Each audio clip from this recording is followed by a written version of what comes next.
My name is Lula T. George, Lula Taylor George. I was born in Hopkins, South Carolina, about 20 miles from Columbia, South Carolina, in 1938, November 2nd. I'm the oldest of 13 children. I was reared until I was 15 years old by my grandmother, who was a very strong lady, very strong. In fact, she was the matriarch of not just her family, but of other people's family too. There would be men and women in the community that would come to her for advice. She only had a third-grade education, but she had a world of wisdom and godly knowledge. So I feel blessed to have been reared by my grandmother. When I was 15 years old, my great-great-grandmother passed. And my uncle from Georgia came to the funeral, and he wanted someone to come and live with them. He and his wife were getting older.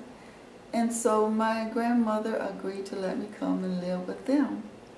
And so that's how I got to Georgia.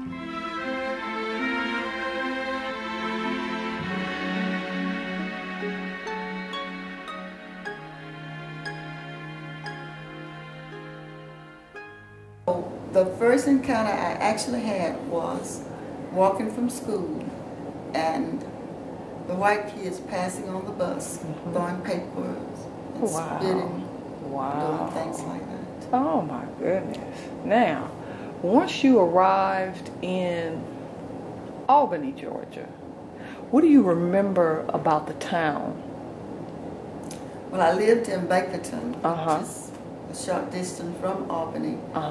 But during my junior year, I came to Albany and stayed with an auntie and worked during the summers. So I was here in 1958. And it was the same. It was segregated as it was in South Carolina. We had to go in different doors to the doctor's office. When we go to clothing stores, they did not want us to try the clothes on before we bought them. And I remember there was a store called Freelander downtown.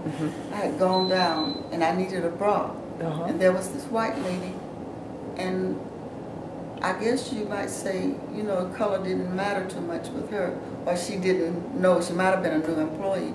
But she took me in the room and showed me how to try on a bra, what you should do, you know, when you're buying a bra.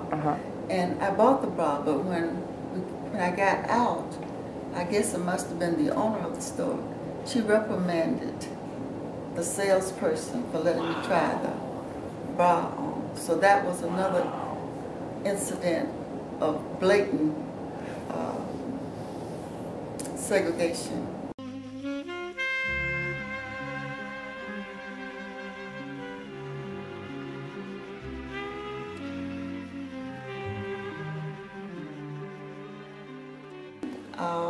When I finished high school, I didn't know how I was going to go to college. So before I finished, I started reading the newspaper, looking for different avenues of, you know, securing some funds to get to college. I talked with my teachers, and I applied for a student loan. And one of the sororities paid my initial fees to college.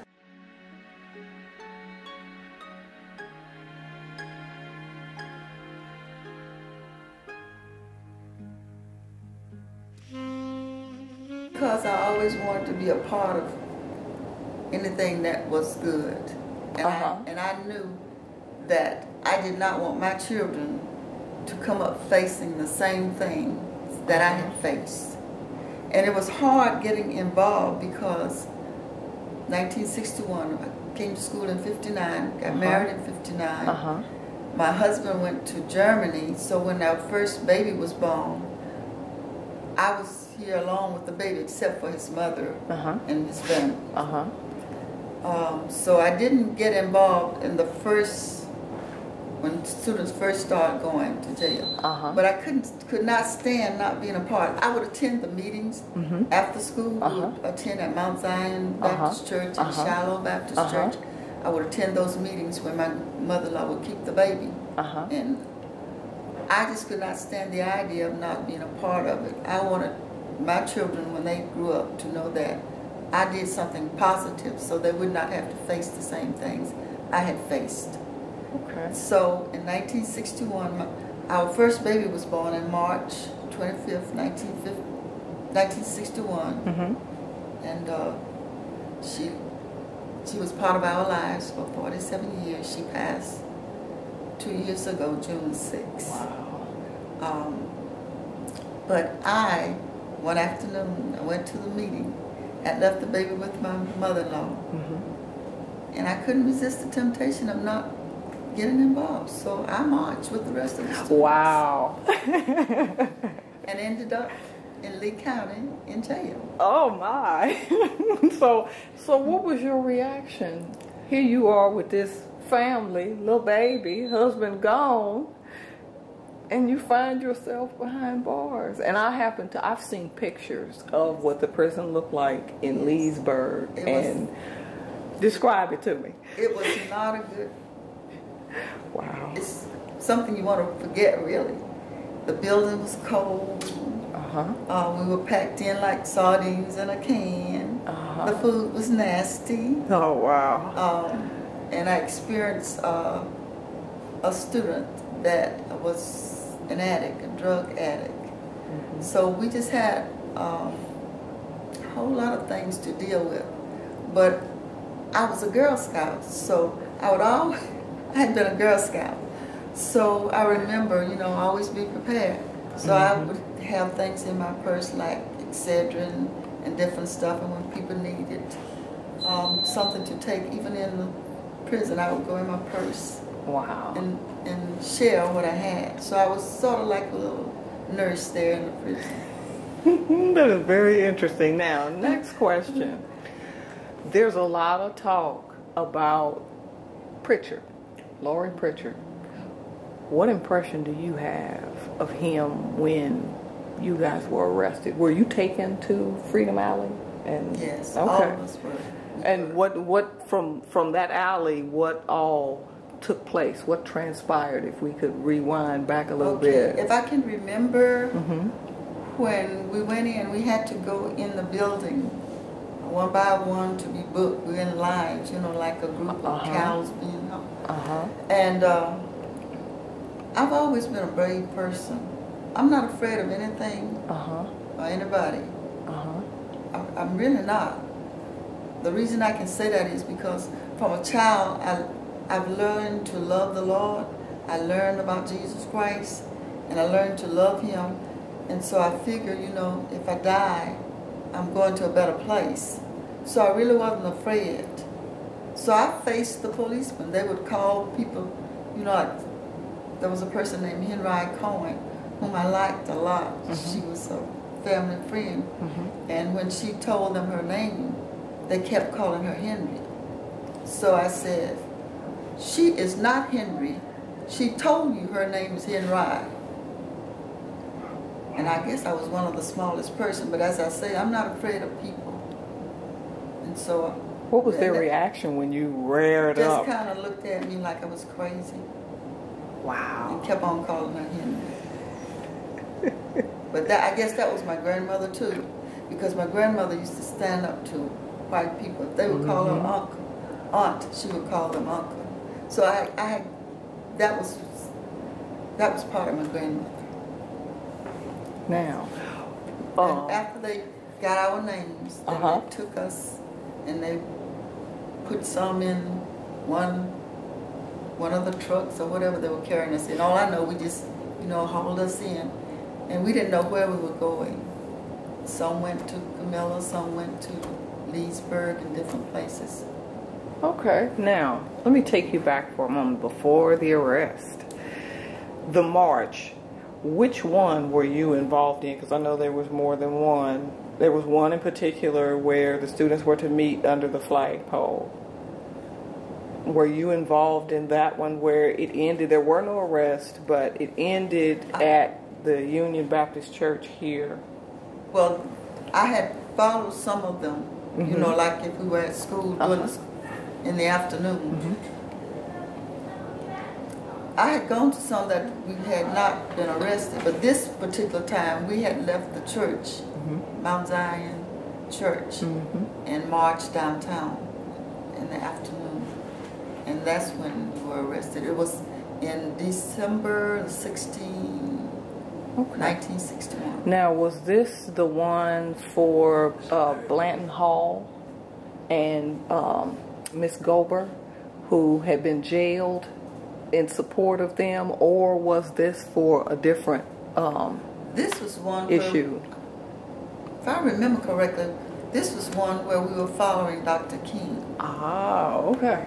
Okay. Like I say, I'm 70, almost 70. It's all right. That is all right. Now, if we could fast forward, how did you end up getting out of jail? Did NAACP come and bail you out? No, or? No. My mother-in-law bailed a lot of people. Irene C. George. She bailed a lot of people out. She had property, and she would go down and bail people out. Not just myself, but other people. Okay.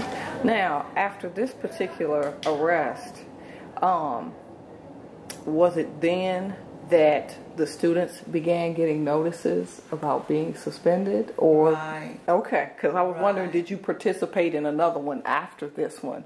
Or was that the last time you participated because, you know, the risk and the danger to your family? Well, at that time, my baby was born in March, and this was December.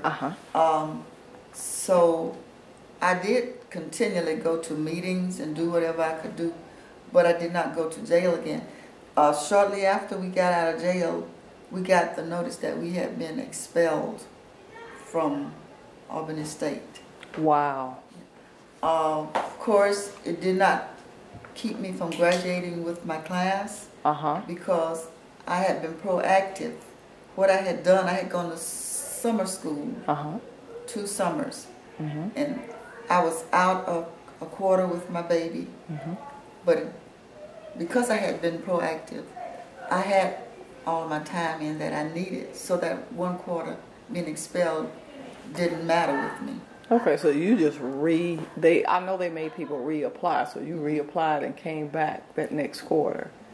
I just came back with the rest of the students. Yes. Okay, okay. And now, after that incident and your graduation, did you continue with SNCC or any of the other groups? No, because when I graduated, my husband had come back from Germany, and he had become active in the civil rights movement. So we didn't need both of us away from home, because at the time when I graduated in 1963, I was expecting our second baby. Okay. So my husband had become active, and I was playing the role of mother and housewife. Okay. But I still would attend the meetings to keep up with what was going on.